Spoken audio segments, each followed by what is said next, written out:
The greatest of all time, the GOAT, as it's often abbreviated to. It's a debate that every single sport has, and Formula One is no exception to that.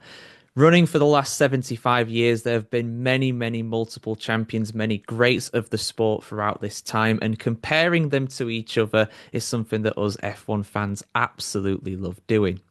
A lot of these guys were not even alive at the same time, let alone competed against each other during Formula One World Championships. So, establishing who is the best in a sport that has changed immeasurably, both in the length of its calendar, the cars, the safety, the fans, the tracks, everything has altered so much, even since the 1980s, let alone the 1950s. So, comparing these guys to each other is very difficult. But Ed has done some fantastic work behind the scenes to analyze who potentially could be named as the GOAT. I'm just going to let you take it away because I think it's absolutely fascinating the way that you've analyzed and got all this data together to give us a pretty definitive answer, I would say. Well, George, if you go to a party and you got a bunch of motorsports fans there and you start to talk about who the GOAT is, you're guaranteed you're going to get in an argument. You might even get into fisticuffs or a fight if you've all had a bunch of beers. So to make things a little simpler, we're going to keep this as the GOAT of Formula One. Let's just keep it. That makes it a little simple. So we'll keep the IndyCar, NASCAR, Le Mans driver thing out of it for one thing. And more importantly, rather than, and we are going to name a few names, shall we say, but more importantly is what criteria do you use? What do you judge a goat by? And so that's what you and I can focus on. And I think it's really interesting. And let's break the criteria down into three main groups.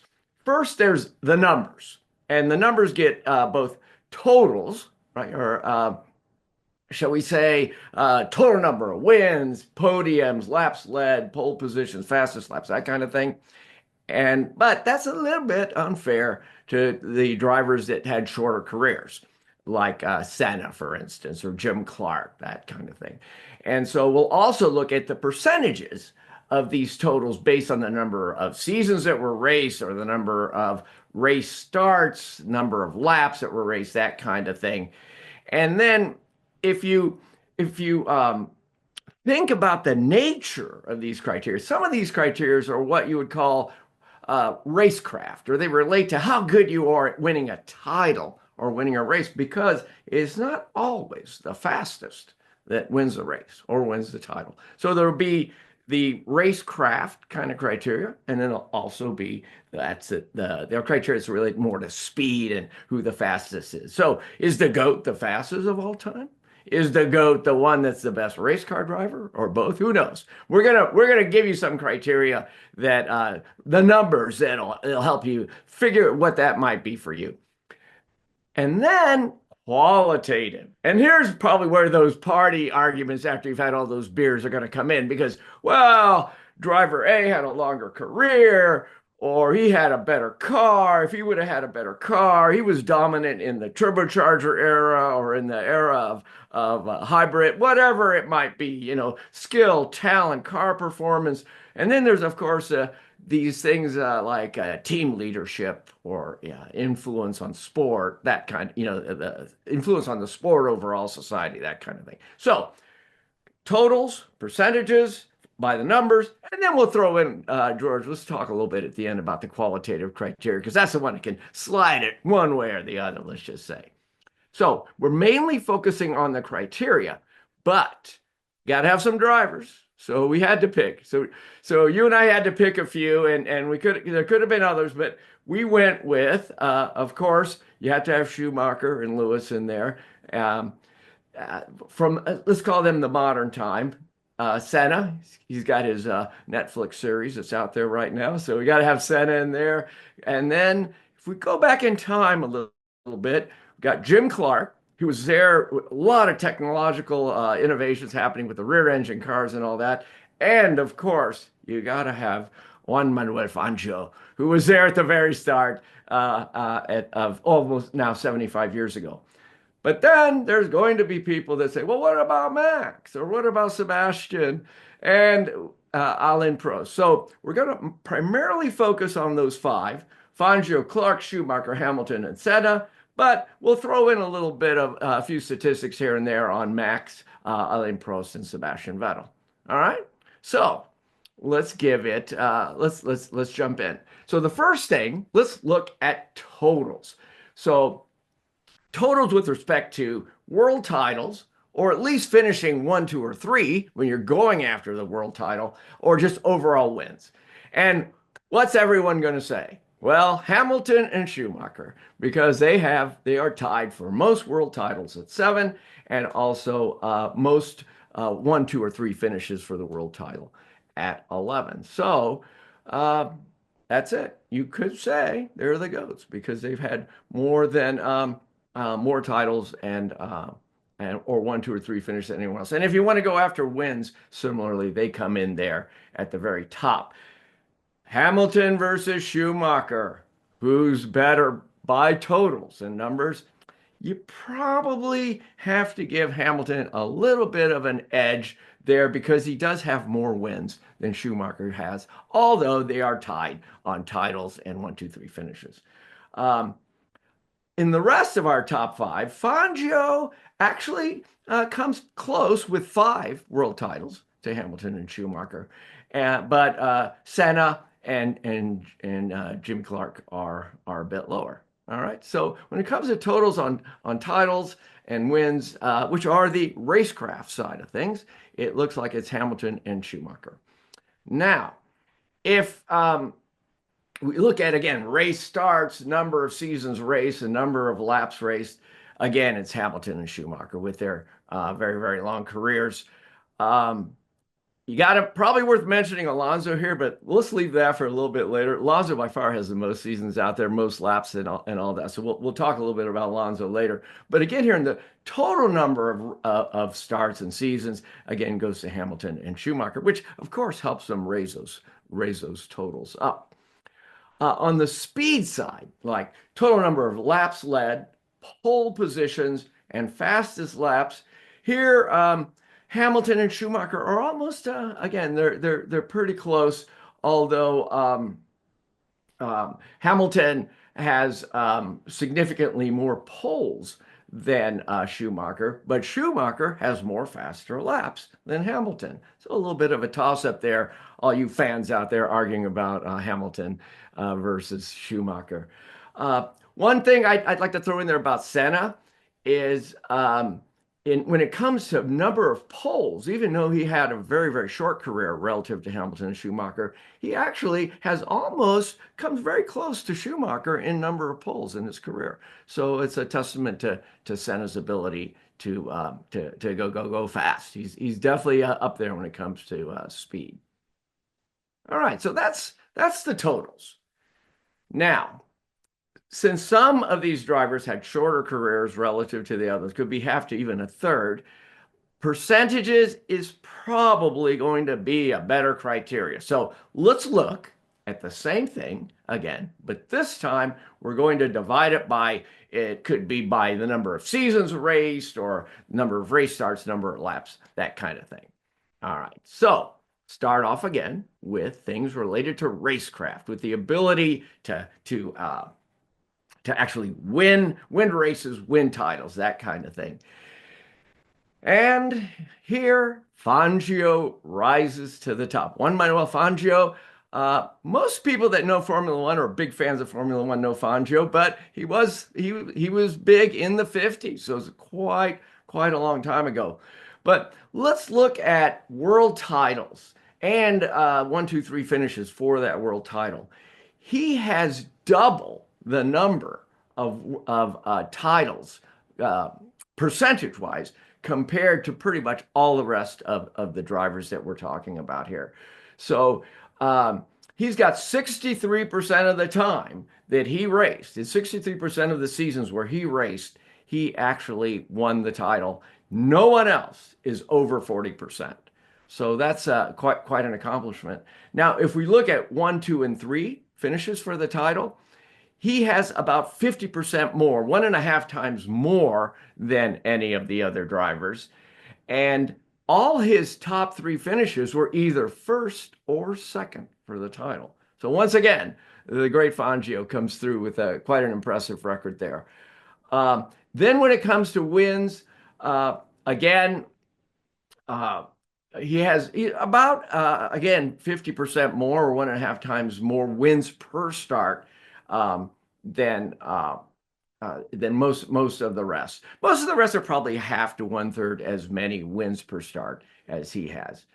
Um, now, one of the interesting things here is um, is Jim Clark uh, is probably I would say Jim Clark is high in percent wins per start, although he's a little bit lower in number of titles per start compared, or number of titles per season compared to the rest of the drivers, the non-Fangio drivers, if you want to call them that. So actually, Jim Clark actually does really, really well here.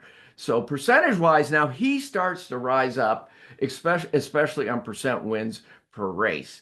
Um, Hamilton, Schumacher, and even Max Verstappen, if you want to bring them, they're all very similar. Senna and Prost, not too far behind. So really, if we look here at from a racecraft standpoint, percentages by far, Fangio, Jim Clark probably comes in next. He's the best of the rest. Very, very strong on percent wins, but a little weak on percent titles. Um, Again, Hamilton and Schumacher, percentage wise, a very slight edge, I would say, for Hamilton there as well. And then of the other three, of Sebastian Vettel, Prost, or excuse me, yeah, Sebastian Vettel, Prost, and Max Verstappen. Um, eh, they're pretty much right in there. I think Prost is interestingly came in higher than all of the rest outside of Fangio for coming in one, two, or three for the title. And Vettel was a touch lower on some of the categories there. So those are the ones related to racecraft. Again, Fangio is up there. And then the rest are sort of, up and down, but all pretty much in the same area, maybe slight advantage to Jim Clark. And now speed. Who's the fastest Formula One driver, the GOAT of speed in Formula One? And I hate to say it, but you know what I'm going to say. Fangio once again dominating. Um, he's the top in percent poles per start and also percent fastest laps per races that were raced. Very, very impressive. And of all the categories we have in the percentage area, only one driver ever beats Fangio, and that's Jim Clark in percent laps led per laps raced. And if you look at the actual value of these percentages, he's more than double uh, Hamilton and Schumacher with his 50%, 57% times on the pole and 45% fastest lap. So very, very impressive. Um, like I mentioned, Jim Clark uh, was significantly better on laps led and the only one to beat Fangio in any category. So 50% on laps led of all the laps he ever uh, raced. Hamilton and Schumacher are at 27 and 30%. Senna's pretty close with, he's also in there. He's pretty close to Jim Clark at 36%. On poles, Jim Clark is 46 to Hamilton and Schumacher that are in their 20s. And on fastest lap, he's at 39% with Hamilton and Schumacher at 19 and 25. So Jim Clark, when it comes to speed, I think you might say that he's probably the second fastest of all of those. So it goes Fangio, Clark, and then probably the other. So a lot of numbers there, a lot of things to look at. So if you want to take a step back and say, what is this telling us? What are these criteria telling us? And let's focus in on the percentages so that we can compare these. Hands down, Fangio is the GOAT, both in racecraft and speed. There's no doubt. Any way you want to manipulate these numbers, it'd be pretty hard to disagree with that. Clark is probably the closest to Fangio. You could say he's the best of all of the rest. Um, but in all of the categories that he was in, except for in the title percentage. Other than that, Jim Clark was actually the best of the rest. In the Hamilton versus Schumacher battle, slight edge, you'd have to say by the numbers, slight edge would have to go to Hamilton. And so, honorable mention, Senna, I think, on speed, better than Hamilton and Schumacher. Um, and in terms of percent poles or race starts and laps led to laps race. So, well, there you have it. Number one, Fangio. Number two, Clark. Hamilton, a little bit better than Schumacher, comes in next. And the other ones, when it comes to Max and Prost and Sebastian Vettel, if you looked at all these categories in the percentage wise, they're usually coming in the third. Their numbers would have put them third or fourth. It's surprising, but they're sort of middle of the pack with these. So there's your quantitative data, both in totals and in percentages. I'm sure you're going to be getting a lot of comments on this, but hey, got to throw them out there and see what the people say.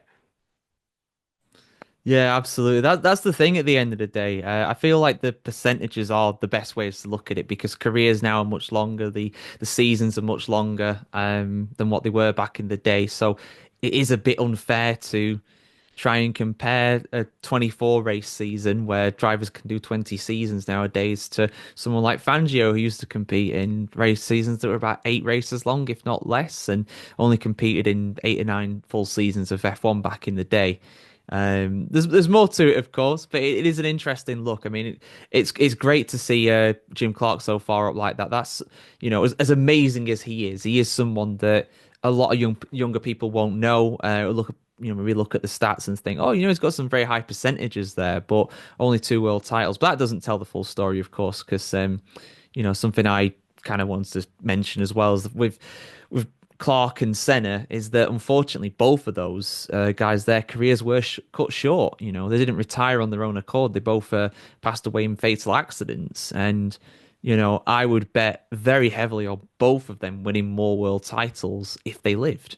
Um, Obviously, Jim Clark, he passed away, I believe, in 1968, and Graham Hill, his teammate at the time at Lotus, he did win the world championship that year. As amazing as Hill Senior was, I would heavily bet that Clark would have won the championship in that year. I know it's a coulda, woulda, shoulda thing, but it is something that tragically was very common back then for people to pass away during motorsport. And similarly for Senna as well, I feel like as good as Hill Jr. was at Williams, I feel like Senna would have done better over the course of that season and would have probably, I mean, probably would have the title. It's hard to say against Schumacher, you never know, but I think he probably would have done personally. But yeah, there's a lot more to it than just the quantitative stuff. There's also the qualitative stuff as well, which I'm sure you want to get into too, because that's a more subjective way to look at it. But as stats heavy as Formula One is, especially these days, it's not everything. Yeah, and you started to touch on some of the qualitative things, and the what ifs. Well, what if Jim Clark or Senna would have gone been able to race longer? And so the whole thing about longevity, I think you just gotta discuss that. And there again, Hamilton and Schumacher with their 18 and 19 years of racing in Formula One, that many seasons is pretty impressive, but it is still not as much as Alonso, who's got up until last year 21. And he's 43, will be 43 years old, which, going into this thing. And again, by the numbers, if you compare Alonso, he's got 400 races, and you got Hamilton and Schumacher in the 300s. When it comes to laps, he's also a bit more. He's got 21,000, almost 22,000 laps compared to 17,000 for Schumacher. But I think, and you touched on this just a little bit, George. 23%, seven of the drivers that are in the field in 25 were born before uh, uh, Alonso raced for the very first time in 2001. So that's 27 drivers before him. And he's raced with Coulthard, Schumacher, then Hamilton and Vettel, and of course Verstappen and all those. And just to throw in just a little extra one there, Antonelli is 18. He was born 5 years after Alonso raced in 2001. And he's going strong. So you got to give him credit for that. I did run the percentages on him. They actually come out a bit lower than, the eight drivers that we looked at here. But when it comes to consistency, and he hasn't always had the best of cars. He has for many years, but what if? Again, you could throw a what if in there. I'm sure there's a lot of Alonso fans out there. And I think that actually brings up another interesting thing. And people can say, well, he always had a better car or this or that. And I think another qualitative thing that you really got to think about is who has raced and won with the most different teams, with the most with the greatest number of teams and different cars. And I hate to say it, but Juan Manuel Fangio is the only one to win. He raced with four teams over 8 years, so that's like 2 years per team. The only one that comes close to that is Senna, which had four teams over 10 seasons, right? 2.5 per year. But he's the only one to win a championship for and to win races with all four. So he's 4 for 4, four cars. Um, uh, Other than him, well, you got Senna, four teams. Vettel's got five teams. Prost and Schumacher on four. Verstappen, Hamilton, a couple of teams, and Jim Clark actually raced with only one. Raced with only one. But again, he was the only one to be able to do. Fangio was able to win and get a title on all of those. Uh, Alain Prost did win with all four, but he only got a championship with half. So half the teams that he raced with.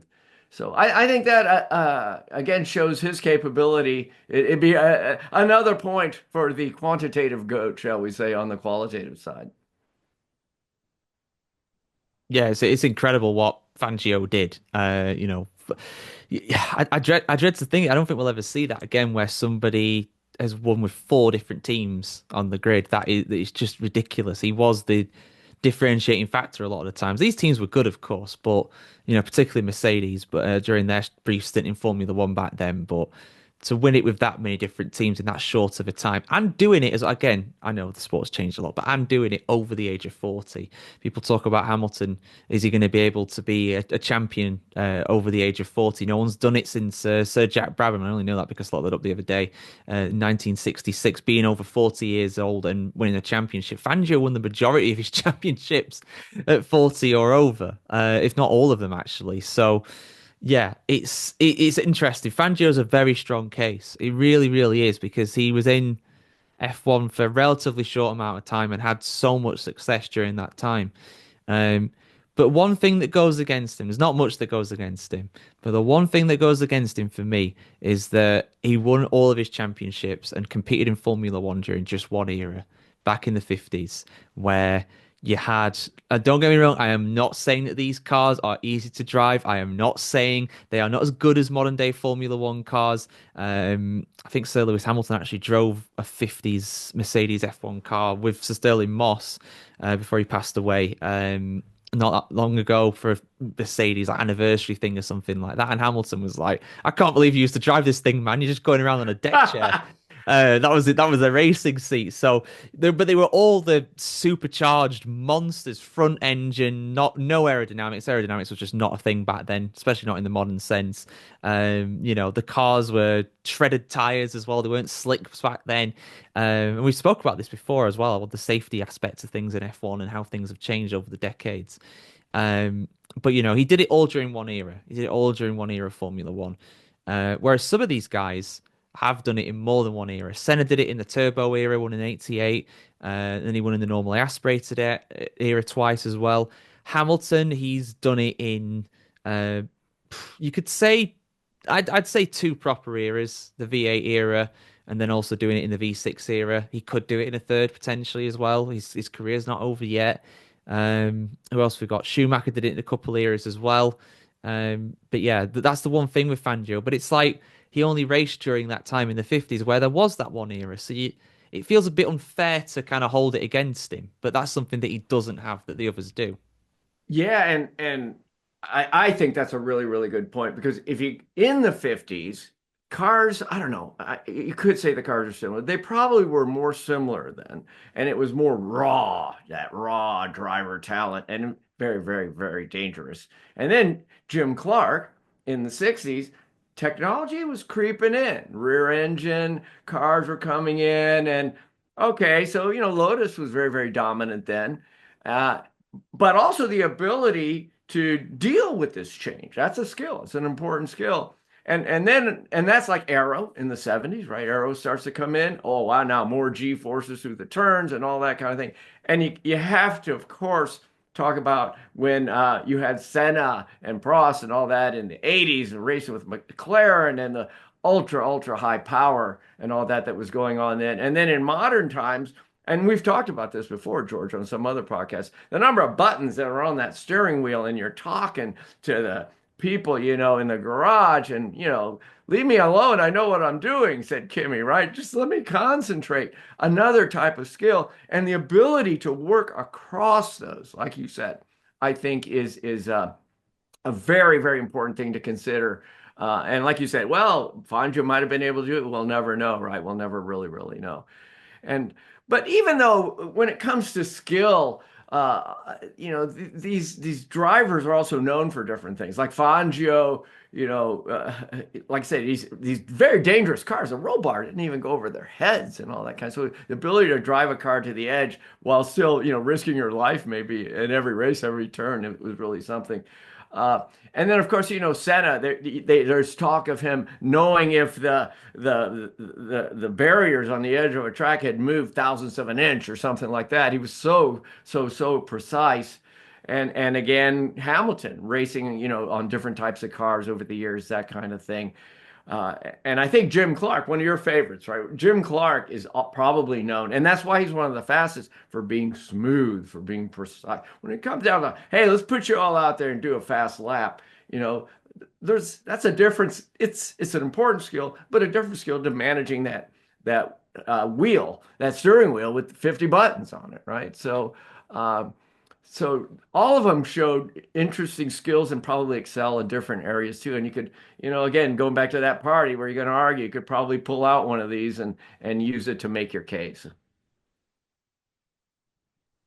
Yeah, for sure. I mean, you mentioned Jim Clark being the smoothest and stuff like that, and he absolutely was. I mean, people call call Sainz a smooth operator now, but Jim Clark was the original one. And again, this is something that it's defined between different eras. In that era of Formula One, the cars were very lightweight, they were very easy to break, and Clark actually had an incredible amount of reliability where the driver had a genuine. Nowadays, if the car breaks, and it's not usually the driver's fault unless they've had a little crash or something like that. But back in those days, it was a big difference. The H pattern gearbox and stuff like that. So being smooth and being accurate with your inputs to the car was absolutely crucial, and Clark absolutely mastered that.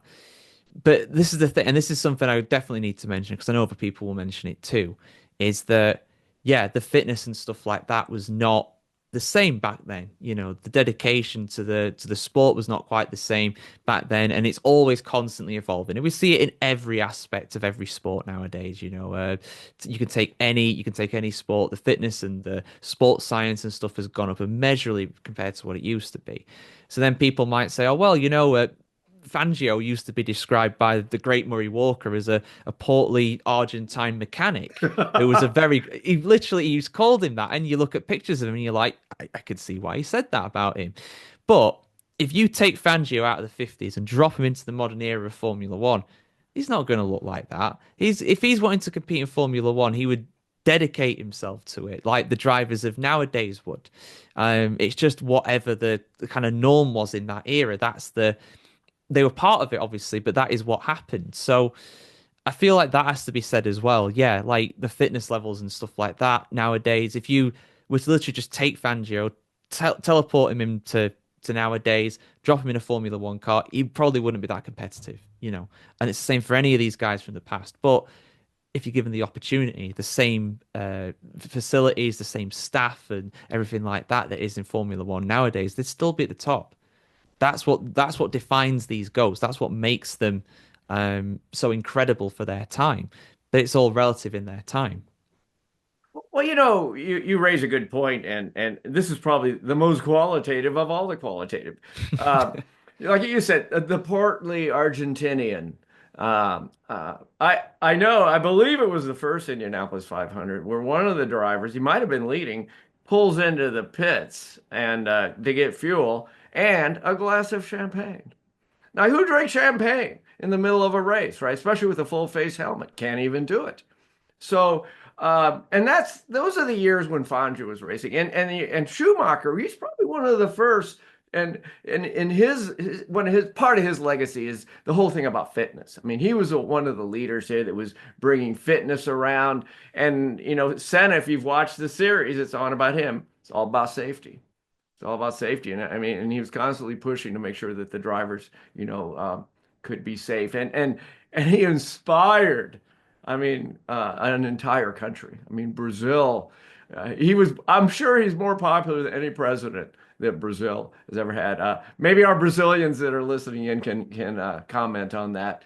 Um, and I think Hamilton too is unique in many ways. The way he pushes for sustainability, for equality, all those times. He's really stepped up and used his role as a driver.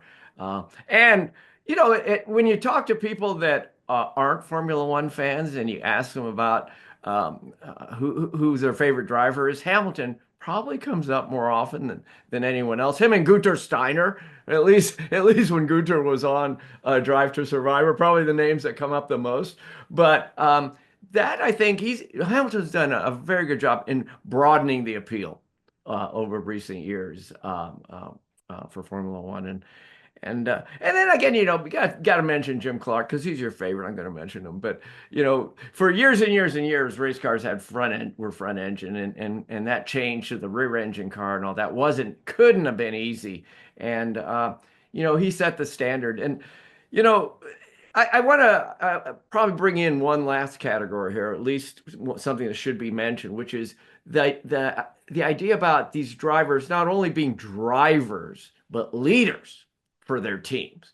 Rally the team, be able to work with the engineers, that kind of thing. And I think they're Schumacher, Senna, and Hamilton of the five that we focus on, truly known as being great team leaders. Where Fangio and Jim Clark a little bit shy, sort of kept to themselves a little bit. They were liked, they weren't disliked, but they weren't the dynamic team leaders that the other ones were.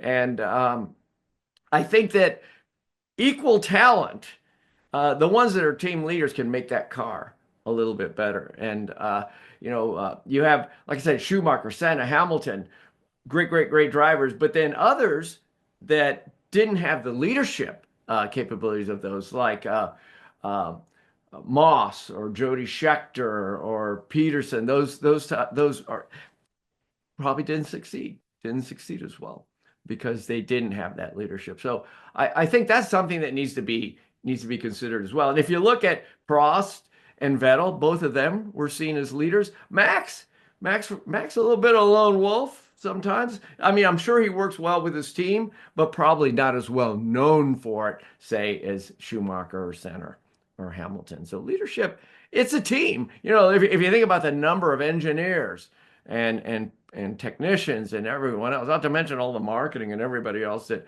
goes to making these people successful, these drivers successful, being a team leader certainly has to be a factor there when you consider who the GOAT is. Yeah, it's part of it for sure because as important as the driver is in Formula One, the car is also really important too, and that's the other thing that people will always point to, say, well, they didn't have the car, they did have the car. Alonso being a bit of an outlier and all that because I think he's a true great, I really do. But he just seems to choose the wrong team at the wrong time every time, pretty much ever since 2006. It's just never worked out for him. But yeah, so there's a lot with this at the end of the day. It's hard to definitively say at the end of the day. A lot of it is down to your own your own kind of perspective and your own opinion on things. As compelling as a case as this is, Ed, I just cannot bring myself to say that Oh, Senna's not come the best of on. all time. I'd look. I mean, don't get me wrong, for You got sure. to do it. You got to do it. Who, if you had to pick, what are you going to say? I mean, this changed my view of it all, but take all this into consideration. You got to throw something out there. Who's it going to be, George? I've always said it's Senna. I've always said Senna? it's Senna. Yeah, I've always said it's Senna. Fangio, absolutely. I think would be. I think he probably would be number two. To be fair, those two are just unbelievable. As are all of this that we've spoken about today. But the the stats of Fangio are just absolutely incredible. They really, really are. And with the way Formula One is nowadays, I could genuinely see a lot of those standing forever potentially, just because of how long the seasons are and how long the careers are. The Fangio just never had a slump. He never had a bad season. I think he was second quite a few of the times when he wasn't first as well. So, but what would you say? Are you backing yourself with the stats and going Fangio or? Well, so I'm an engineer by training, so the numbers, I'm attracted to the numbers.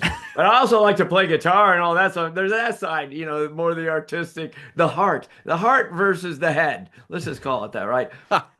Before going into this, I said, Fondra's pretty good. But I never thought of him as the GOAT. And then I'm looking at these numbers. So the engineer says it's Fangio, there's no doubt. Okay. Now let's go back to the heart. So I grew up in Indianapolis. So Jim Clark, and was always talked about. I know my dad used to talk about Jim Clark all the time.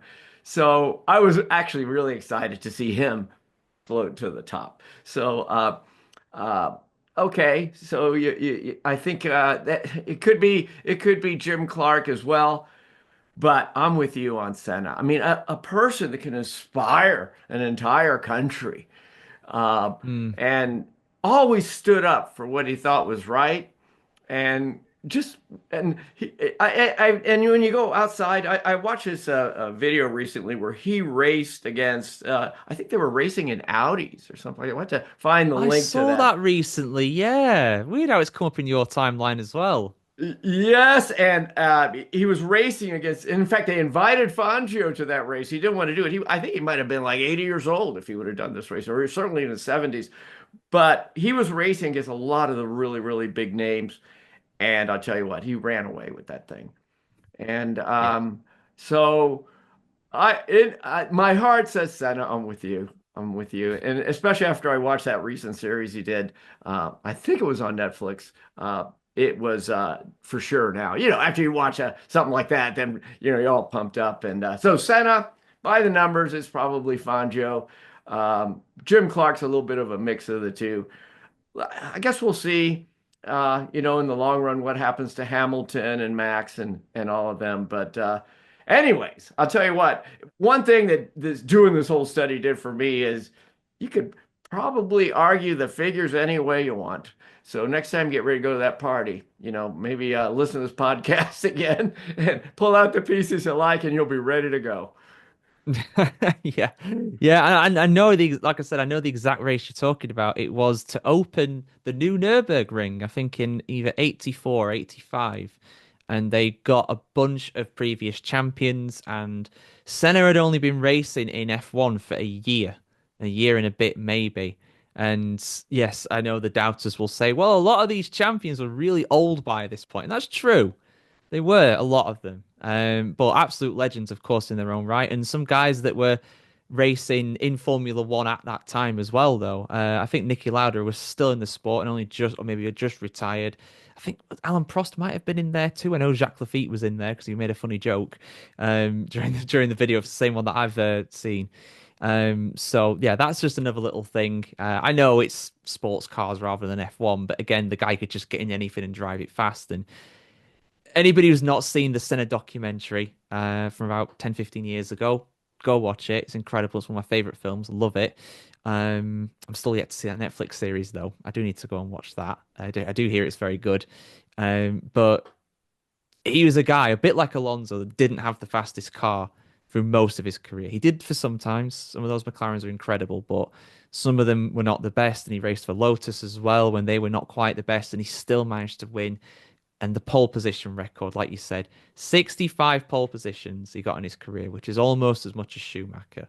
Schumacher only just beat him. So over one lap, everybody going as fast as possible. I think poles is a very good stat for that. And Fangio and Clark are up there, of course, as well with the percentages. But the amount of pole positions Senna got during his day was unbelievable. And I'll add one more thing to Senna on that race there, which is something unique to him, is they were noticing how smooth he was going through the turns. Mm, And as he's going through the turns, he was constantly like blipping the throttle. yes. And a lot of drivers sort of test the limits of a car by, making like little micro corrections and that kind of thing when they're going through a turn. I'm sure he was doing that as well. Plus adding. Blipping the throttle as you go through a turn is a great way to get that car to start to a little bit of that oversteer or whatever. Don't blip it too much or it's going to come around. But he was a master of that. So, well, anyways, George, I think, I mean, like I said, we would keep talking about this forever. If we had a few beers in us, we'd probably be talking about this for days. But yeah, it was really enjoyable to look at all these numbers and put it all in perspective. So I guess in the end, there's a lot of goats out there. It just depends what makes a good goat for you. Oh, this talk about goats. Yeah, absolutely. And I'm sure people have opinions in the comments. Do let us know, of course. Yeah, it's been real fun having the discussion with you. I'd like you said, yeah, a few beers or even not a few beers, just a few coffees or whatever. I'm sure we could talk about this even longer. But thank you so much for getting this data, The this stats pleasure, and a everything. pleasure. And yeah, I'll be putting it on the screen while we're talking. Everybody can go see it. But yeah, let us know your thoughts in the comments below. If you have any suggestions for topics for us to cover, me and Ed are most likely going to be able to cover them if we've not already done so. We've got a lot of episodes of these kind of discussions. It started as 5 minute chats. It's extended a bit since then. This one's probably about an hour nearly. But yeah, it absolutely warrants it because it is such a multifaceted discussion and debate that people can have. Um, but yeah, see you soon, guys. Thanks for joining us here on the F1 Chronicle. I hope this episode will likely be out before the start of the F1 season. So I hope it's a fantastic start to the season in Australia as well. And yeah, have a great day. Have a great weekend if it's a weekend when you're viewing this. And yeah, see you soon.